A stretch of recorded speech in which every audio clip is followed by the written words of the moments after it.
karena dia tidak ada wali, kemudian dia menunjuk seseorang, disebutlah pemandangannya sebagai wali hakim, padahal dalam undang-undang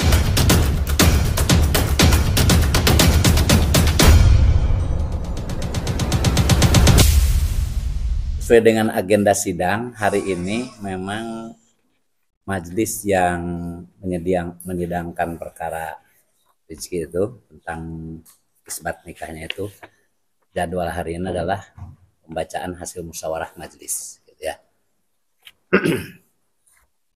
Jadi sesuai dengan tahapan persidangan pertama kan dulu prinsipal belum hadir, maka dipanggil untuk menghadirkan prinsipal. Mungkin ikut perkembangan seperti ya. Kemudian yang kedua, ketika prinsipal sudah hadir dan kebetulan prinsipal dengan kuasanya juga sudah siap dengan bukti, langsung pemeriksaan alat-alat bukti, baik bukti surat maupun bukti saksi. Nah, karena proses persidangan atau pemeriksaan sudah dianggap cukup lengkap, maka pada sidang yang ketiga yang hari ini tanggal 25 itu diagendakan untuk musyawarah majelis dari hasil pemeriksaan bukti-bukti yang pada sidang kedua itu ya. Nah, dari hasil pemeriksaan itu, maka majelis hakim mengambil keputusan ya bahwasanya memang pernikahan yang dilaksanakan saya nggak tahu persis juga itu sana di hotel karena mungkin media lebih tahu. Ternyata dari hasil pemeriksaan majelis hakim itu ada salah satu syarat, ada salah satu rukun nikah yang tidak terpenuhi. Salah satunya adalah wali hak, ya wali yang menikahkannya ada bukan wali yang berhak. Ya. Jadi kalau kita melihat dari latar belakangnya bahwa siapa tuh istrinya mahal ini itu kan istrinya itu kan memang mu'alaf. Kalau tidak salah itu dia baru 2 hari kalau tidak salah ya. Media mungkin lebih tahu. Kemudian setelah dia mu'alaf kemudian nikah, otomatis karena memang orang tuanya juga bukan muslim, nah disitulah berarti walinya bukan orang tuanya kan. Nah di dalam persidangan ditemukan fakta ternyata yang menikahkannya adalah ustadz gitu ya. Jadi ustadz itu menikahkan mengatasnamakan atau mengatasnamakan dirinya sebagai wali hakim gitu ya. Karena memang kan dia tidak punya wali. Di dalam undang-undang perkawinan itu bagi yang tidak punya wali ya wali hakim. Nah, tetapi sebetulnya dalam undang-undang perkawinan sudah jelas ya, ada 2 kriteria. Ya, 1 wali nasab, 1 wali hakim. Kalau wali nasab itu kan wali yang memang ada ikatan hubungan kekerabatan ya, ada 4 tingkat gitu. Nah, karena dia posisinya wali hakim, itu dijelaskan dalam undang-undang perkawinan yang namanya wali hakim itu ya, ada kriteria siapa yang bisa jadi wali hakim. Wali hakim itu adalah pertama orang yang tidak mempunyai wali, itu kriteria yang pertama. Yang kedua, kalau walinya itu tidak diketahui alamatnya. Dia punya wali tapi tidak diketahui alamatnya. Itu wali hakim gitu ya. Nah, siapa yang ditunjuk wali hakim? Undang-undang itu ada di dalam peraturan Menteri Agama itu bahwa wali hakim di nomor 30 2005 tahun 2005 bahwa yang ditunjuk sebagai wali hakim itu adalah Menteri Agama, kemudian delegasikan, yang terakhir pelaksananya oleh kepala KUA. Itulah wali hakim. Nah, beda lagi dengan wali hakim yang contohnya walinya itu adol. Ada wali, dia wali tapi walinya tidak mau menikahkan, nanti disebut dengan wali adol, wali angkan. Tetapi ada kriterianya lagi. Kalau untuk wali adol itu dia harus berdasarkan putusan pengadilan atau penetapan pengadilan dulu, diperiksa dulu ya. Alasannya apa itu si wali itu. Nah, di sini bahwa wali yang menikahkan saat itu adalah bukan masuk kriteria itu, bukan wali nasab dan juga bukan wali hakim yang dikendai seperti undang-undang. Seperti itu ya. Nah, itu saya lihat ya, adalah walinya adalah ustadz ya. Nah, kemudian bagaimana itu produknya berarti? Kan kalau contohnya pernikahan kurang syarat atau kurang rukun, itu bukan syarat ya, kurang rukun nikahnya, berarti kan pernikahannya jadi tidak sah. Maka jalan keluarnya secara hukumnya tentu dia karena kita anggap ketidaktahuan lah gitu ya, dia harus menikah ulang. Disebut dengan istilah tajdidun nikah gitu kalau istilah agamanya itu, dia harus nikah ulang lagi dengan walinya yang benar gitu kan, kemudian nanti dicatatkan di KUA. Barangkali itu ya dari hasil pemeriksaan itu, dan hari ini juga mungkin hari ini atau besok lah sudah bisa diupload sebetulnya di putusannya atau di penetapannya itu di sistem itu di aplikasi. Kalau di pengadilan ada namanya SIPP sudah bisa itu. Gitu ya. Ustadz siapa Pak yang menikahkan?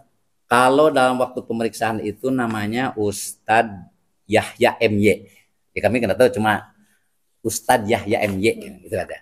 Penegasan mungkin itu terkait tadi kan wali hakim yang tidak dianggap tidak sah karena tidak sesuai dengan undang-undang. Tapi apakah secara agama itu tetap sah seperti itu, Pak?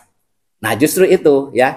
Jadi istilah pengertian wali hakim menurut pandangan masyarakat pada umumnya masih ada menganggap bahwa wali itu yang ditunjuk atau yang dipilih oleh para pihak atau juga oleh baik pemohon atau pemohon atau juga oleh pihak keluarga suami atau istri, karena dia tidak ada wali kemudian dia menunjuk seorang, disebutlah pemandangannya sebagai wali hakim, padahal dalam undang-undang tidak seperti itu ya. Dan masih ada pandangan masyarakat, bahkan ada yang mengartikan juga mengistilahkan bukan wali hakim, wali muhakam katanya gitu ya. Muhakam itu maksudnya yang ditunjuk oleh para pihak gitu, oleh keluarga pihak laki-laki. Nah itulah yang mungkin masih ada anggapan di masyarakat. Ya. Singkatnya berarti permohonannya belum bisa dikabulkan oleh hakim gitu ya Pak? Ditolak gitu ya Pak? Ya otomatis ditolak gitu ya. Ditolak karena memang pernikahannya itu tidak memenuhi salah satu rukun nikah gitu ya. Gitu ditolak. Makanya pasti jalan keluarnya seperti itu ya, supaya dia mendapatkan buku nikah, supaya pernikahannya juga baik sah menurut aturan agama, aturan negara gitu kan, bisa dibuktikan ya harus tadi nikah ulang seperti itu. Untuk pernikahan ulangnya mungkin sudah dijadwalkan Pak dari KUA. Oh itu mah nggak ada dijadwalkan, tergantung yang bersangkutan, yang bersangkutan sendiri. Iya maksudnya kalau untuk itu mah tidak ada kaitannya, itu sudah urusannya pribadi gitu ya. Setelah ada putusan ini kemudian dijelaskan oleh majelis hakim seperti itu, ya tinggal dia langsung aja menguruskan persyaratan itu melengkapi gitu ya. Berarti status ini apa dong sekarang? Sebetulnya kalau dia statusnya tetap suami istri, tetapi kan kalau pandangan hukum, anggapan dia kan memang dia sudah sah, kan memang tidak mengerti, ya, tidak mengerti dia itu. Kita tahu proses pernikahannya Rizky itu kan kita tahu itu sudah diliput media massa, tahu semua gitu ya. Anggapannya pun tidak ada masalah. Apalagi kita tahu pernikahan dia itu kan sampai ada WO-nya segala macamnya, kemudian dia juga punya staf-stafnya. Artinya kan kalau dia tidak tahu menau, taunya sih beres aja gitu.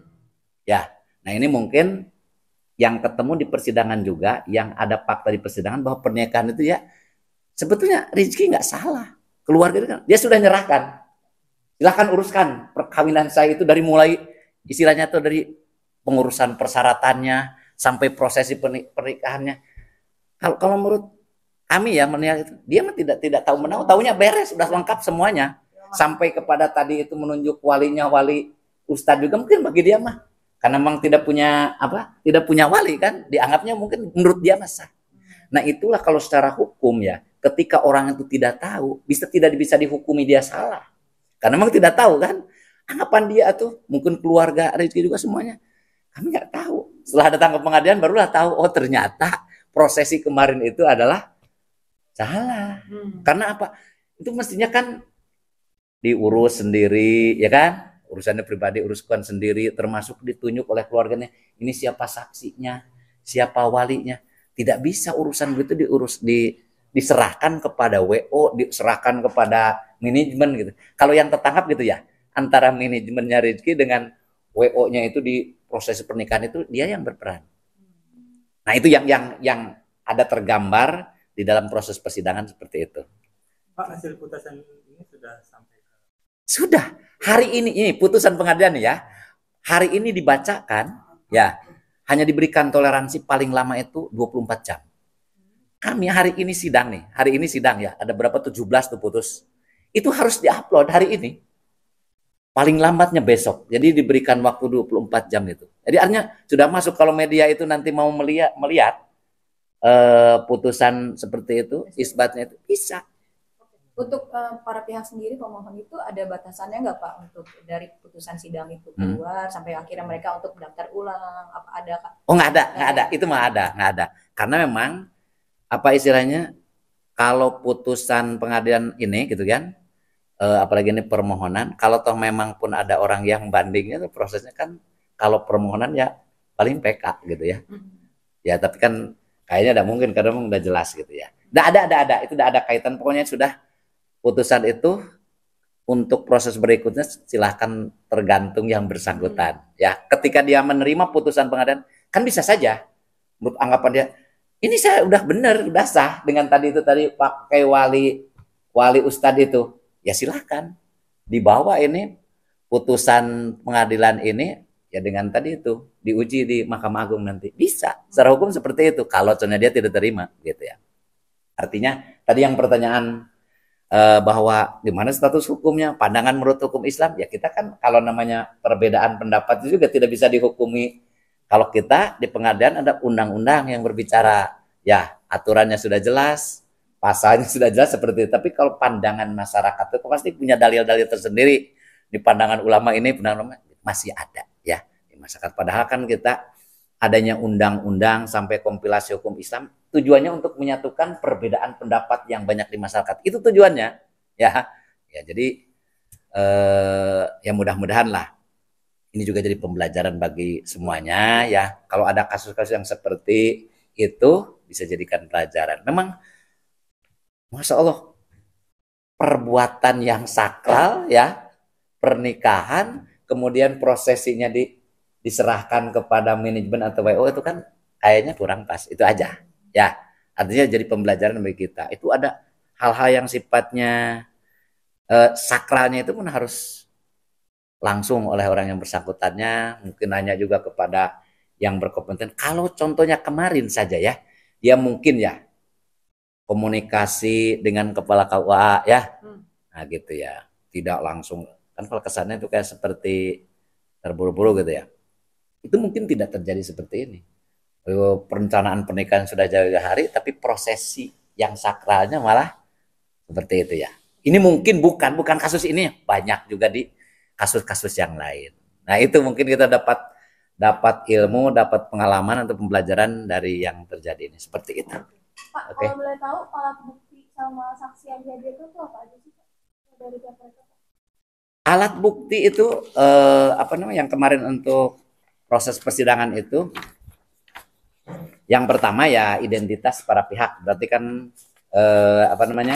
seperti KTP gitu ya, KTP-nya pemohon 1, pemohon 2 ya Rizky sama Mahal ini itu, kemudian juga akta kelahiran ya untuk menentukan dia kapan lahirnya kan, akta kelahiran, kemudian juga ada kartu keluarga, ada juga ini karena orang menikah secara Islam ada sertifikat masuk Islam, syahadah namanya itu ya, syahadah ada juga itu Bapak catat itu.